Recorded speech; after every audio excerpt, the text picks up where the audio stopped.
I have a porch project in which I have to install bead planks all along the ceiling, so I'll need to make some cross cuts, beveled, and mitered cuts. And I need to do that with some kind of tool, so I ended up picking a SKIL miter saw. Miter saws come in at all sorts of price points, from the low hundreds to over $1,000. Being that this is a do-it-yourself project and I'm not a woodworker or in the construction trade, I decided I wanted something towards the beginner level. Looking around, there was a Lowe's Cobalt, which seemed like a really nice saw, favorably reviewed, and this SKIL saw, both for 15 amps, both are dual bevel sliding miter saws. The difference was I liked the clamp on the SKIL saw. Inside the box, you get a multi-language manual. We get a dust collection bag that's zippered on the bottom to expel material. We get a carrying handle and mounting hardware. We get the locking knob, which needs to be attached.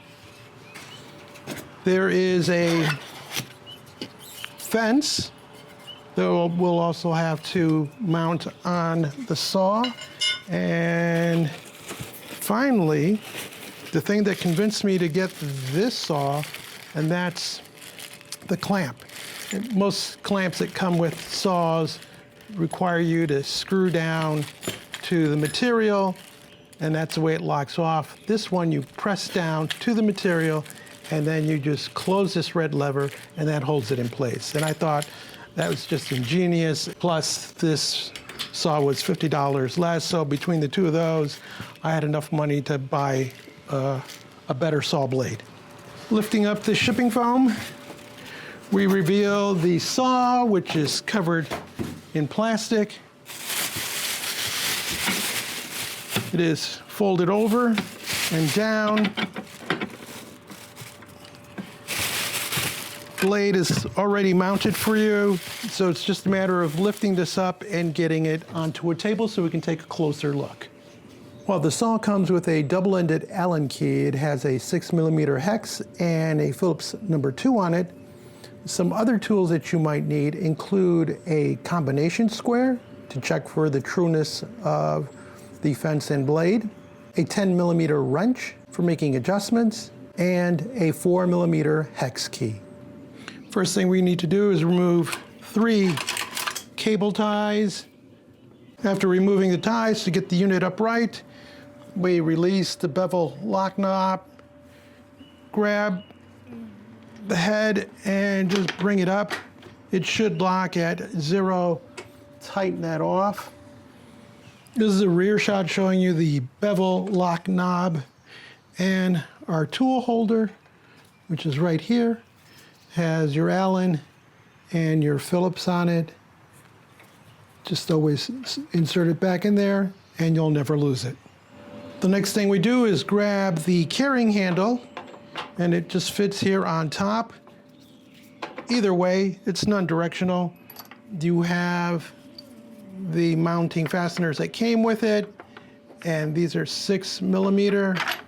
Drop those in there. You can use the key that's included or bring your own, and then just tighten these down until they're snug, because this handle is not for carrying. This is for operating the head and moving it forward and back and up and down. When you need to transport the unit, this is the handle that you're going to use. Next thing to install is the miter lock knob. And that just inserts into here. Then we thread it on. And then when you get to the end, don't force it, because you're going to need to loosen that when you want to turn the table.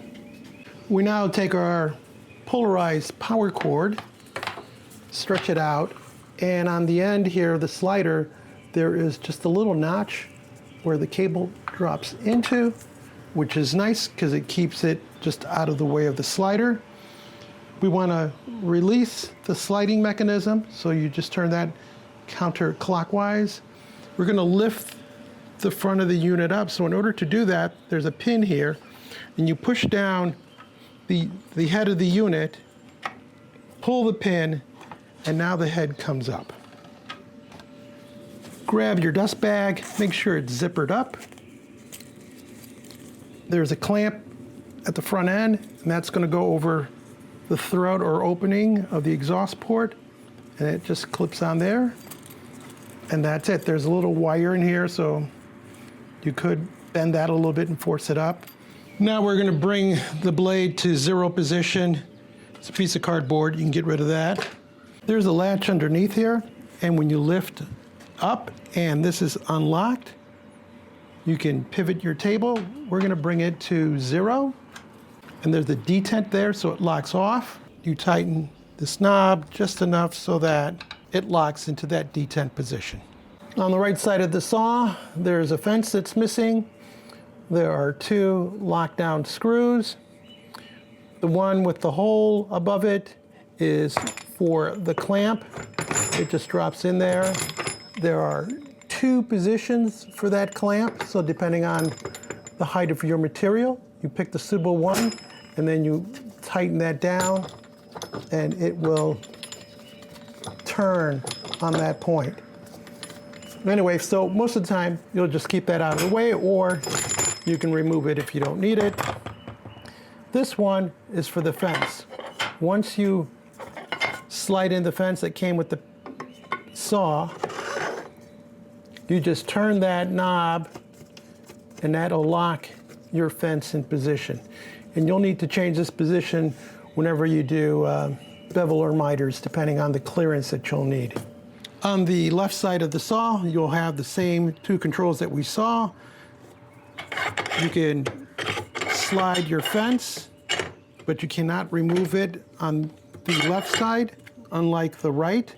And then you can put the clamp on here. You only get 1 clamp with this unit. On both the left and right side, we have table extensions. And to pull that out, you simply come to this fastener, loosen it, and that extends out your table so that you can support your material. And then when you're done with it, you can just push it back in and turn clockwise, and that locks it in place. Whenever you're using your miter saw, it should be mounted to a surface, whether that's a workbench or a miter stand. To help you with a workbench, there are openings here and here on both sides where you can put in fasteners to secure it. Don't work on it just loose. That's a great way of getting yourself injured.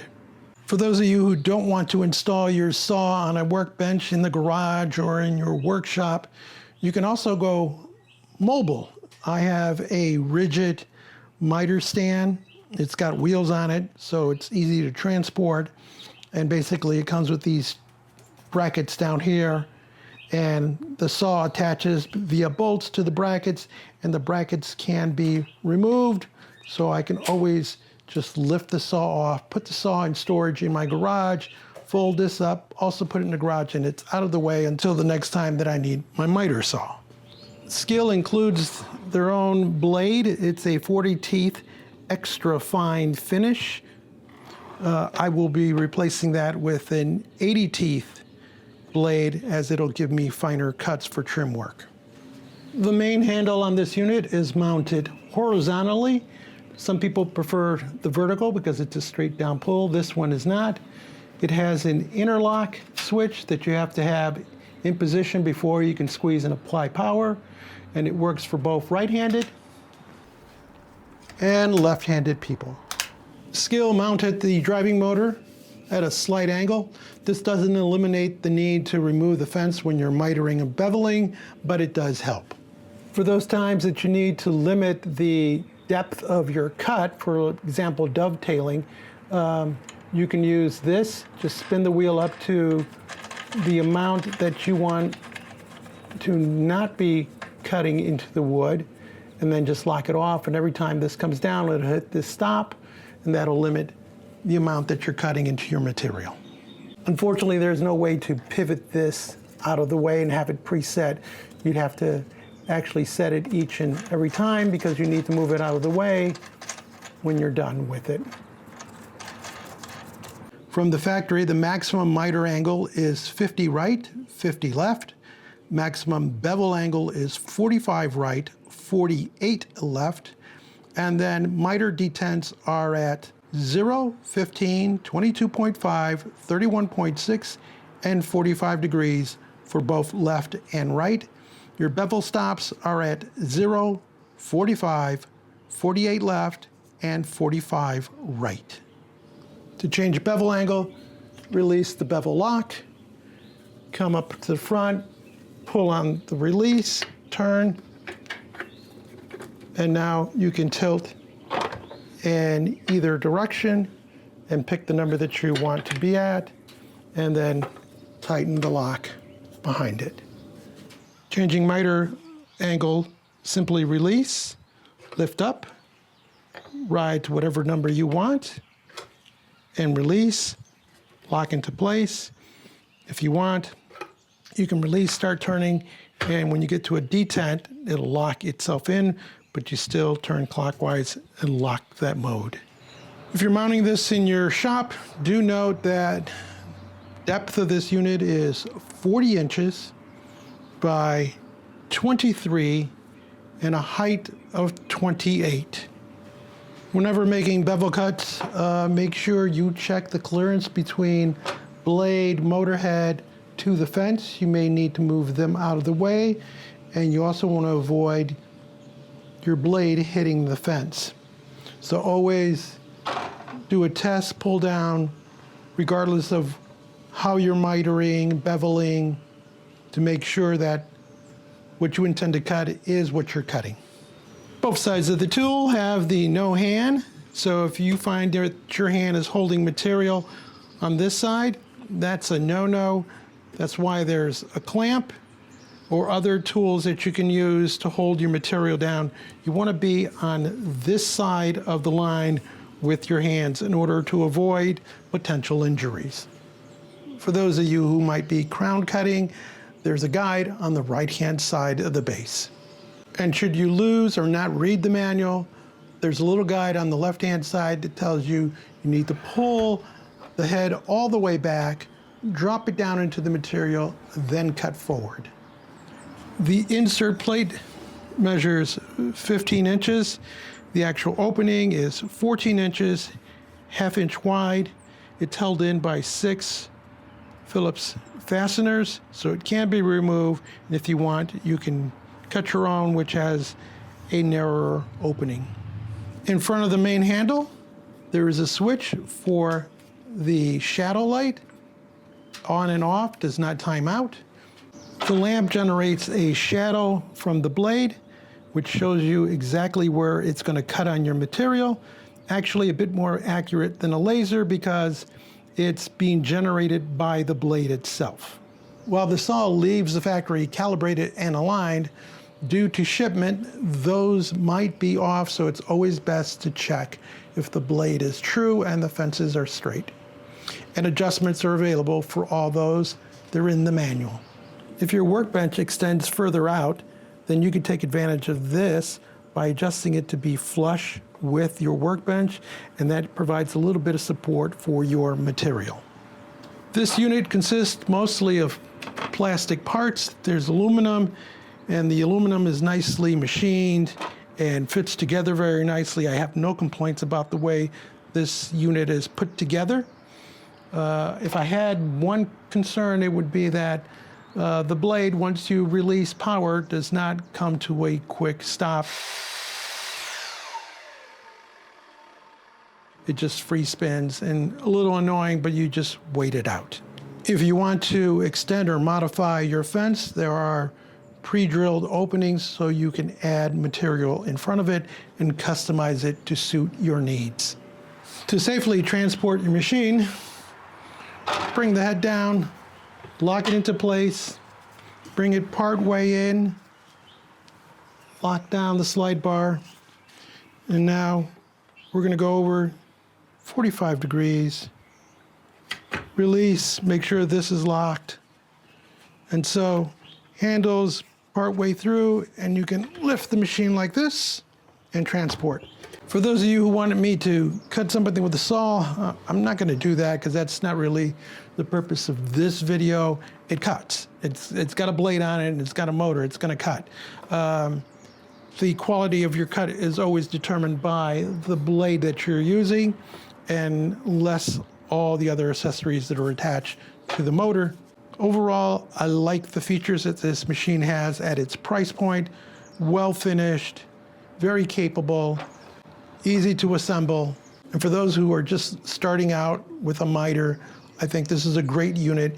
The Ryobi, which I found for about $50 more, has a sliding mechanism further up, so it might help with space constraints.